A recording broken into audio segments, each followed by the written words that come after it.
Hey guys, welcome back. So it's been a couple of weeks since we really got together and done our why in the bag. So we thought we'd come at you this morning, chat a little bit about this week's winner, and we're going to actually go back a little bit and talk about last week's winner as well. Yeah, so we missed Kodaira from the week before. Satoshi Kodaira, which is a shame because that was a really interesting why in the bag, and we done a little bit of digging. We actually recorded last week's episode, but we had a few technical difficulties. Yes. We were coming off the back of the ice storm here in Toronto, and we were kind of trying to do it in a remote location, and it all never really quite worked out. Wasn't quite meant to be. No. But Andrew Landry's our most recent winner. Yeah. So he was. It's funny that Zach Johnson was in contention with him because they're kind of a very similar type player, right? They both kind of play a little draw. They're not the longest players. Kind of focus on their wedges. Yeah. So he's, I guess, from what people have been saying, he's kind of been getting better and better every week. Exactly. Looking back at a little bit of his profile last night, I was trying to kind of, do a little bit of research on the guy, and it turns out he's been a very good player. Won in the Web.com tour. Yeah. I think most people, certainly the first time I ever heard of him, when he had the lead at the US Open at Oakmont. That's right. He played the final round with DJ. Never quite worked out for him. Obviously, tough ask going up against DJ, was good as he played in that final round, but that was the first time I'd certainly heard of Landry. Most people the same thing. I think. Yeah. So he's a ping staff player. And, one thing with ping staffers is that they're right through the bag. There's not a lot of that goes on nowadays on tour. No. We've talked, I think, recently about Patrick Reed and the 5 companies, and he's a free agent. He's not kind of tied to any one company, but the ping guys seem to be very comfortable going driver through putter. Yeah, and is that the one question people would probably ask is ping forcing them to do that? Do they have the option to play a couple non-ping clubs? Yeah, well, the only non-ping clubs he has is the Vokey wedges. Right. That's the one part of the bag he doesn't have ping. But yeah, it just seems like they have such a good representation of what the tour players are looking for all the way through the bag. And they're not feeling the need to then go and get a different 3-wood and stuff like that. That's exactly right. That's probably the best kind of sales pitch for their clubs. Well, I think probably part of the reason as well is even though he's a ping staff player, they've obviously not put too much pressure on to go to the latest woods. Correct. So that's a big thing because he doesn't have anything. That's right. Well, his irons are current. Yeah. And his ZB putter is kind of still one that's available, but G30. So it's not even the G fairway wood. So it's 2 product cycles. Two product cycles old, which was a great driver. It was. I really liked the G30. I loved the G, and you guys have saw us talk a lot about the G400 and how much we like that. I actually just built myself one yesterday. Yeah, you were saying. Yeah, so I'm excited to try it. Yeah. So G30, 9 degree. One thing that's pretty cool about what Ping do, Matt, is and this is available to all our customers and you guys, they will actually digitally hand pick a loft for you. Okay, wow. So when I saw Landry's equipment, I saw that he had it at 8.8 degrees aloft. Right. So pretty cool that they offer that service to basically anyone. Which is pretty amazing. So if someone orders through you and they say, I want, get me something close to 8.8, you could find one for you. That we can really be selective in saying that 9 degree for you was good, but if it was a half a degree less, it could be better. And maybe the player doesn't want to play the head open. Maybe they want the lower loft, but they don't want it. They want the head to sit a certain way. And I think when you read online, people are, whether it's fair or true or not, people are pretty concerned that they order a 10-degree driver and they're concerned it's not actually 10. Yeah. But for a company to say this is exactly what it is, that alone is great point. It's really, really big for someone. Everyone that I talk to has a story at some point of going to a demo day, trying a driver, ordering the driver, and it comes and it doesn't feel like the one that they hit at the demo day or on that specific day. So, if that's one way that Ping can allow people to get the exact spec of the driver that they tried. Now, the key to the whole thing is measuring the driver that they tried. So digitally lofting the one. So we make sure in our drawers that we know exactly what the lofts are on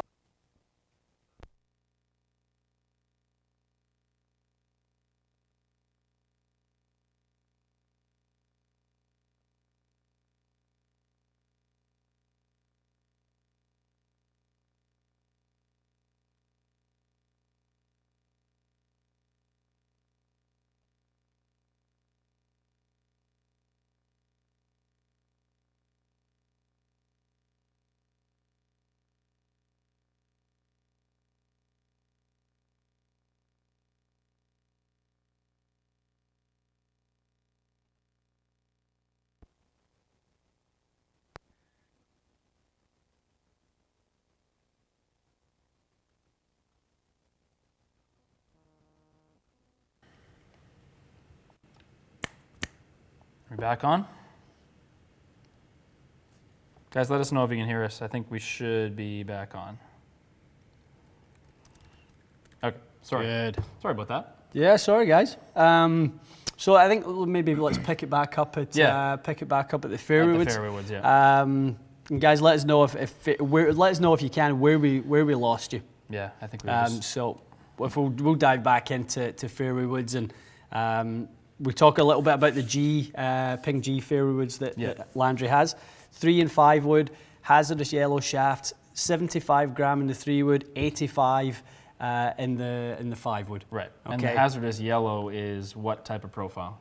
Pretty tip stiff, definitely for the kind of guys who are trying to kind of flatten out the ball flight. But the big thing with hazardous yellow is that it's counterbalanced. Oh, okay. Okay, so a little bit heavier in the butt section, just for guys who like to feel, that they can kind of get the club head accelerating a little bit more. Gotcha. Like we talk a lot about counterbalancing and the effects. The effects and the feel, I think, are the thing with counterbalance shafts. Right. So it gets the club head releasing a little bit more. It's something that I use counterbalancing for and fits is if I see someone who's bringing in the head and it's a little bit late, they're not able to quite square up the head, counterbalancing is something I often do to try and get the club head to accelerate a little bit. Okay. And that would make sense for him because he mostly plays a draw. Yeah. Pretty much every shot that I saw, he was playing a draw. Right. But yeah, and that's something for in today's tour player. The model tour player is not 5'7", 150 pounds, no. which is what Landry is. So he doesn't really fit that mold. Like you said about Zach Johnson, they have to go about it a slightly different way. Right. So he gets a good amount out of it. I was looking at his stats last night. He's an all-round very good ball striker. Yeah. He ranks in the top 30 of most of the ball striking stats. Quite impressive actually. But he's not overly long. He averages about 290-ish off the tee. He was like 165 ball speed kind of thing. That's it. Kind of just probably tour average or maybe a hair below. Right. But it seems like he gets a lot out of it. Okay. One of the things that we were just chatting about before we went on was his set composition, and he's went driver, 3 wood, 5 wood, 3 iron through to pitch and wedge, which means he only has room for 2 wedges. Which is really weird when you think about it. Most guys have as many wedges as they possibly can. Yeah, no, exactly. So he uses the Ping eye blades. He's made a recent shaft change. He used to be a KBS tour guy who played the 120 gram stiffs. Now he's playing Nippon Modus X-Flex, the 105. So that comes in at 112 grams. So he has dropped down a little bit in weight, but he's jumped up a flex. So they were even talking about it on the broadcast, and they sounded like he was looking to get a bit more spin. Yeah. Does that make sense based on what you know about those two shafts? I mean, you hear me enough preach about I don't really look at shafts to produce spin anyway. Right. I kind of look at head, shaft, loft characteristics and piecing it all together. Right. I mean, maybe he's able to swing it a little bit faster, which produces a little bit more velocity and height, speed, that sort of thing. Perhaps. I wouldn't see, shafts. We done a test recently with all the low launch, low spin shafts, and it didn't necessarily matter as much. There was very little difference between them, wasn't there? And they had said that he weakened his lofts half a degree or something. That's probably where the spins come from. Yeah. And that's what I see most often is people will gain the spin from the loft. Yeah, which makes sense. The shaft must have been just more of a feel thing for him. Right. But okay, so we've got 3 to pitch and wedge. So really interesting that he's got 11 clubs from his woods and his irons, which only leaves 2 wedges, which is kind of uncommon. Yeah. 52-60. He uses, that's the only non-pin clubs he has in the bag. He's got his Vokey. The new ones too, right? Yep, he's got the SM7s. So he's using the 52-12, the higher bounce version. Yep. F grind, which is the full sole with higher bounce. And he's got the 60 degree with the 10 degree S grind, which is the full sole with a little bit of trail edge relief One of my personal favourite grinds from Vokey. It's a bit of a favourite of mine. I think it really helps a lot of people with enough bounce, but with a little bit of versatility at the same time. Right. And do you find a lot of the times the stronger lofted wedges, they're using that F grind because it's more like a traditional iron sole? I guess. It is. That's exactly right. And actually, it's the only one they do offer in the gap wedge. They only in the 50 and the 52. They only offer the F. They do. F grind. Okay. Yeah. So they offer it in the kind of sand wedges as well, but it's less useful in the higher lofted wedges because you are looking to open it a little bit and play different shots. Right, which makes sense, yeah. Yeah. So Ping putter, he has a ZB putter, which is out there, their custom lab. Yeah, it's a good-looking putter. Yeah, it's a good-looking putter. Yep, a little bit of toe hang on there. Blade putter. He's used that style of putter for quite a long time. Right. You know, even just dating back to some of the old kind of what's in the bags that I was looking at. He's used that design for quite a while. Obviously, it suits him and what he does. Yeah. He doesn't seem like he's a creature of change. No. Well, based on him having 2-3-year-old woods, and the irons are technically current model, but they're not they're not cutting edge either. So obviously it works for him, and he hasn't seen the need to change. Yeah. Just tweaking shafts and stuff like that. But it is funny because most of the Ping guys have switched to all the newest stuff. I know. Well, and we're seeing such great performance at a G400.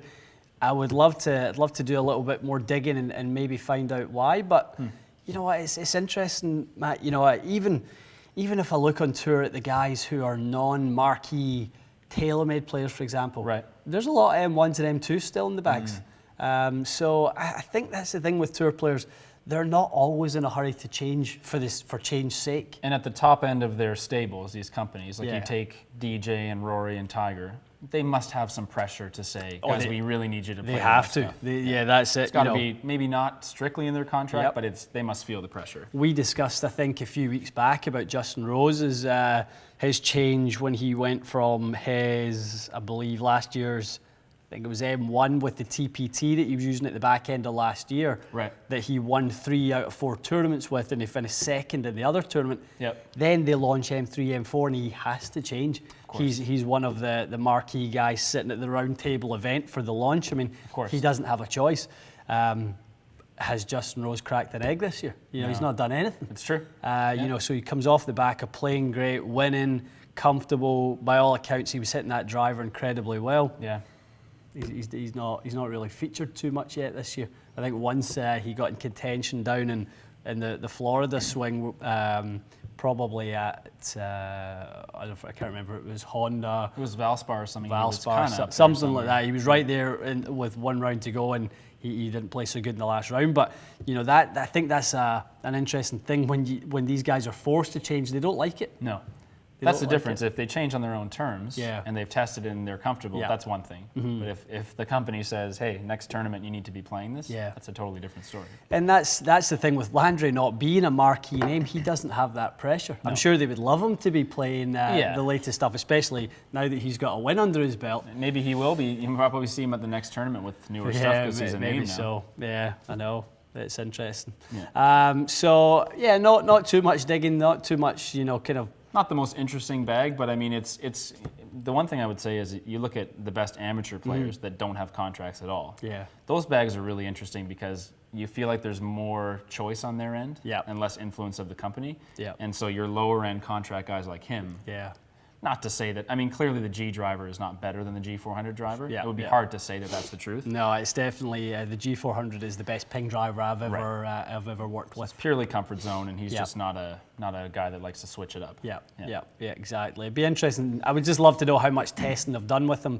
Have they had the G400 Max, which would, to me, if he's using G30, he quite likes the larger profile.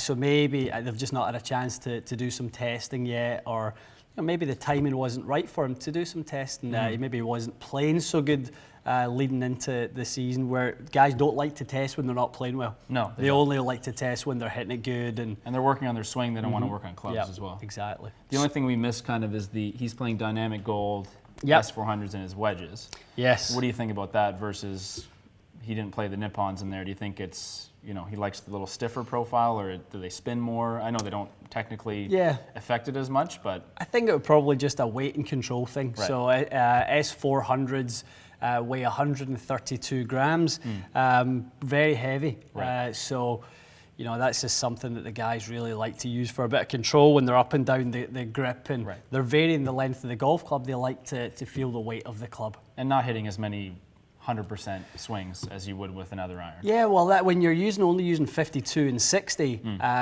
you're going to have to play a lot of shots because his pitching wedge probably goes about 140 yards. Yes. So he's got to cover every yardage lower than that with 2 clubs. Which is hard to do. It's tough. He must have grown up hitting mostly half shots. Yeah. Because if you look at, Phil has 4 wedges? Right. One of which he never even takes a full swing with. So that trend is, it's hard to say if that will be, I would think it'll stay the other way. Like guys will be thinning out the long end of the bag with a driving iron and keeping that extra wedge. Well, I think that provides us with a great segue on to last week's winner. Which we missed, we talked a little bit about Kodaira earlier this morning, and we looked at the 2 bags, and it was really interesting to see how similar their setup was. It is a lot, yeah. Both guys are driver 3-wood, 5-wood, 3-iron. Yep. Through to wedge, and only 2 specialty wedges. And the same loft wedges, right? Yeah, 52-60. So at the top end of Kodaira's bag, well, he uses a company most people who watch our channel won't be familiar with. Right. PRGR, our Japanese company. Certainly I've known about them for many years, but not that common in the North American market. Right.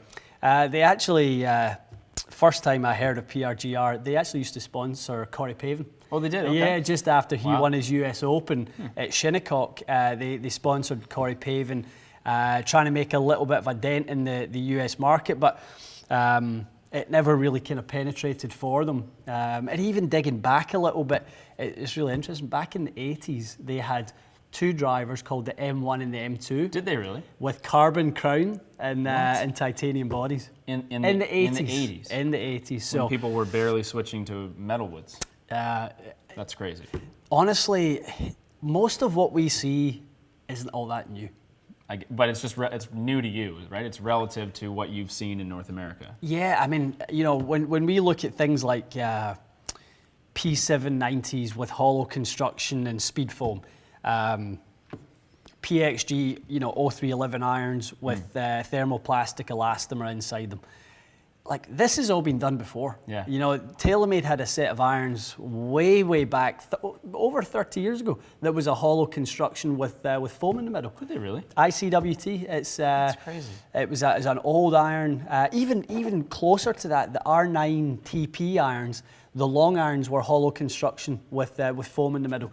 That was back in 9 years ago. Wow. So most of this stuff that's kind of delivered as the latest, greatest stuff is a version of what's been done before. They've just tweaked it and improved it, and they haven't necessarily come up with something brand new. That's right. Yeah. But people do forget. I mean, I know those irons that you're talking about, but I didn't realize it was more or less the same kind of pretty much technology, right? I know. So, it's tough to make a brand new technology, something that's never been done before. It's been done in some version, but Twist Face, perfect example. Yeah. It was done by Adams. It was done by Adams and not by Cobra. I hear a lot of the time people tell me that they're confused about which one. It actually wasn't done by Cobra. They had the S3 technology, but it was done by Adams. That's where TaylorMade got the technology. That's part of that purchase, was to get that whole patent that let them do it. To get that was years ago. So they obviously had a little bit of a timeline. And you've mentioned before, like, they're developing the 2022 driver to some degree. They're 5 years in advance. They normally work with their R&D, and they know what's coming in further down the road. So in Kodaira's bag, I mean, PRGR all the way through, with the exception of the putter and 3-wood. Right. He uses a TaylorMade M2 3-wood, but everything else is PRGR. Yeah. So he uses a prototype PRGR. It's not even one that you can get on their kind of from their lineup. It's a prototype with some weighting in the back and weighting in the toe, a little bit fade biased. The part that really interested me about it was the shafts that Kodaira played. Right. He uses Graphite Design Quattrotech shafts. Okay. So even if we were just looking at it going, okay, what shaft and the driver, the 3 wood, the 5 wood, even what is reported that he uses is not what he uses. Okay. So we were on the phone with Graphite Design, and I was asking them for some profile descriptions of what he uses. Mm-hmm. He uses a shaft from 2007. Oh, he does? Okay. Yeah. Really? So it's old technology. Basically, what Quattrotech is it's the alignment of the graphite on the shaft. So when you take the sheets of graphite and you lighten them up at certain angles, it provides a certain stability to the shaft. So they will angle one layer at 90 degrees, another one at 45 degrees, another one at the reverse 45 degrees, and one at 0 degrees, right? So you've got four angled layers of graphite. For kind of a stability? That's right. So the graphite's not always going in one direction or another. So then they've got sort of 4 separate sort of directions of the ply. So that's one of the things that you've talked about with more, not just them, but people ask about spining, they ask about puring. Sure. And I know you've said a few times, a lot of these kind of really high-end shafts, they don't even need it because they've built the technology to where there aren't really any, I guess, weak spots, they call them. Yeah. TPT, you mentioned that as well. So tough to find a spine. That's one thing that we found with the SST Pure machine was the sort of better the shaft, it was tough to find it. Like it would mark it in a different spot every time. Now, I saw some dramatic improvements with SST at the same time. They actually give you a rating of how much they improved the shaft's sort of alignment. Oh, really? When at the end of it, so at the end report they'll go, we improved this shaft by 79%. Interesting. We improved it by 32%. So some of the shafts that we had, the shaft was out of alignment, it was out of straightness, it just was bad. It was actually got to the point where we would actually discard that shaft and order a new one. That single one was just no good. That was just no good. So, and it often happened with iron shafts that there was one rogue shaft in there that didn't match up the rest of the shafts. That's why we talk so much about frequency matching, which I'd love to do a video on in the near future, talk to you guys a little bit about the value of frequency matching. But yeah, frequency matching, puring, all those sorts of things. They're just improving the quality of that particular shaft. Yeah. So making sure that there's no rogues in there, that the set is as consistent as they can possibly be. And so many questions we've had about, is that worth doing? Is it just kind of nonsense that people want to upsell on? It's not, right? It's not nonsense. It's definitely not nonsense with zero value. That is 1000% the case. There are just times where it improves a shaft less than others. There are times like if you buy a particular shaft, you buy a TPT.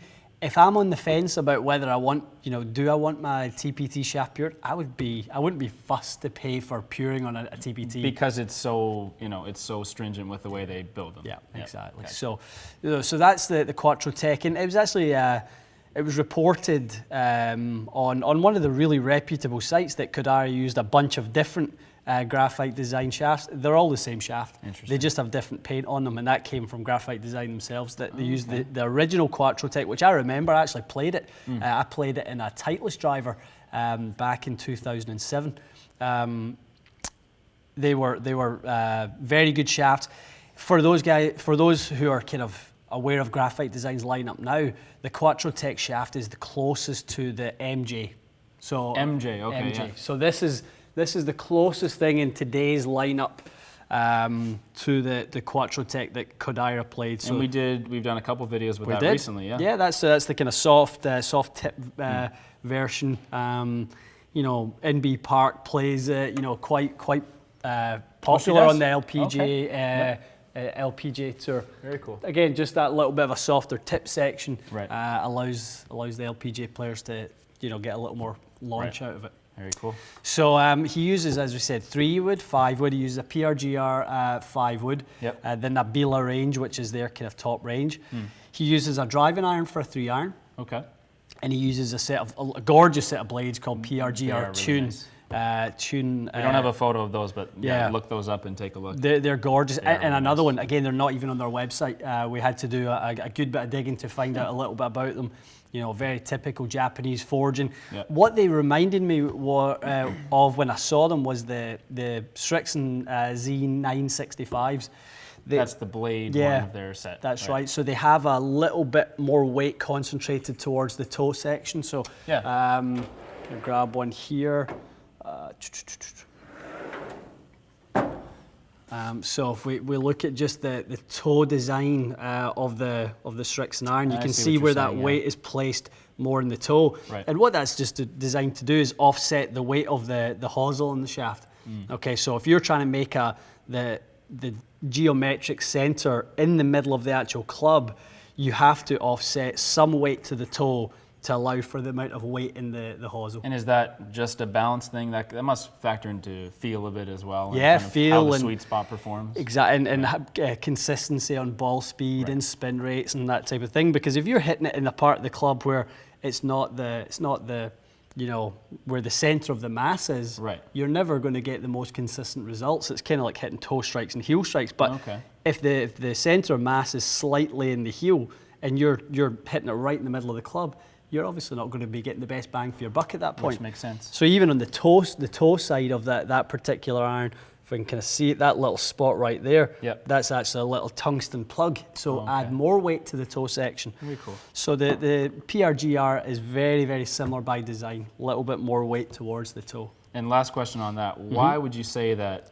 Miura has kind of gotten into the North American market and PRGR has not? It's a great question. I mean, Miura's an iconic brand. Miura is one of those kind of legendary brands, you know, dating back, you know, years and years and years, a rich history in manufacture irons by hand. They still do it by hand. A lot of it is just market demand. Right.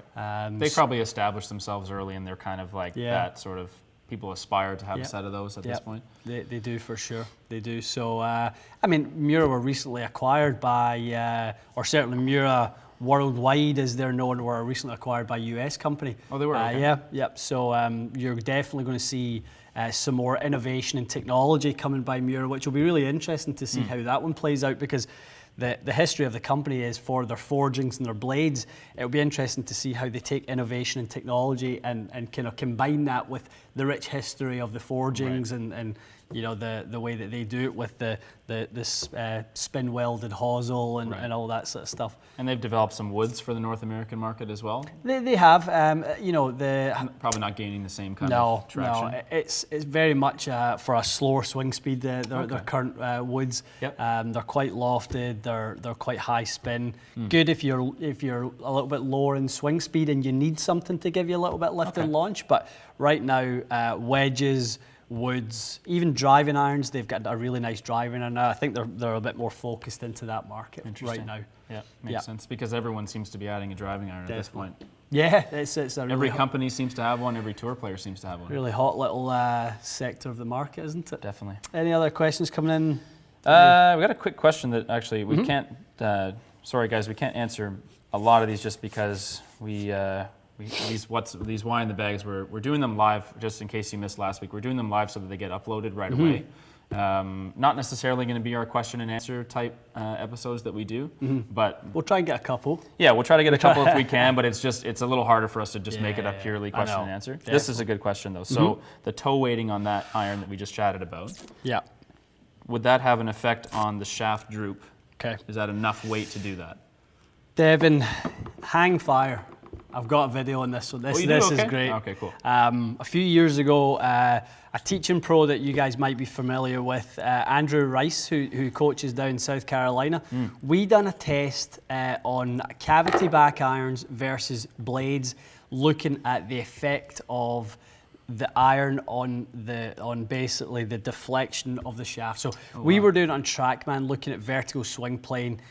Even better that we have GC quad and we can look at dynamic lie angles. Of course, yeah. So we'll do a video and I'll get you to hit the exact same shaft, the exact same loft and lie with a cavity back and a blade, and we'll do a video and see how it affects you. I won't tell you what's going to happen. Cool. That will be one that it really surprises people. Awesome. Yeah. So whether we're using a blade or a cavity back iron, we have to factor in this variable into what happens dynamically. And there's so many other things that people want to know about blade versus cavity back. It'll be cool for us to put that spin on it, because that's got to be a big factor. A lot of people have been asking us about, can you put a blade into a sort of mid-handicapper's hands and show us what happens if how much performance drops off versus a kind of maybe a muscle cavity or even a game improvement style club. Right. One of our viewers who's a very dear customer for us here, Jules. I hope you're watching, Jules. Jules came in recently, and he works hard at his game, but kind of mid-handicapper, and get fit for MP18 blades. Oh, we did? Okay. Yeah. We tested cavity backs, we tested game improvement, we tested the blades. The blades were the fastest ball speed, the most consistent on distance. He loved the feel, the turf interaction was perfect. And off the top of my head, Jules, don't be upset with me if I get this wrong, but I think Jules is maybe around 10 or 12 handicap. Okay. And using full Mizuno blades. Wow. So there is a situation, there is a player that could play better with blades, even if they're not a scratch player. For sure. So we definitely have to do probably a series of videos on that. Yeah. It's there's nothing black and white about club fitting and equipment choices. You have to try. You have to be fit. You have to get the right shaft at the right length, at the right weight and flex. The grip size has to be right. All these things have to align for you to hit them properly. And once they do, head versus head, the winner will show up. Very cool. Yeah. Also, stay tuned for that one. Absolutely. Well, we've got lots more videos. We've got a full lineup today, guys. So throughout the week, hopefully we've got some good stuff for you to enjoy. Thanks again so much for all the comments. The 10,000 subscriber giveaway is going really well. It's getting up there, yeah. The Mura wedges are in high demand. So lots of people asking if we'll give them away in left-handed also. Of course we will. No problem at all. It's whether the winner's right or left-handed. We'll have some Mura wedges for the winner. Very cool. Okay, excellent, guys. Thanks so much for joining.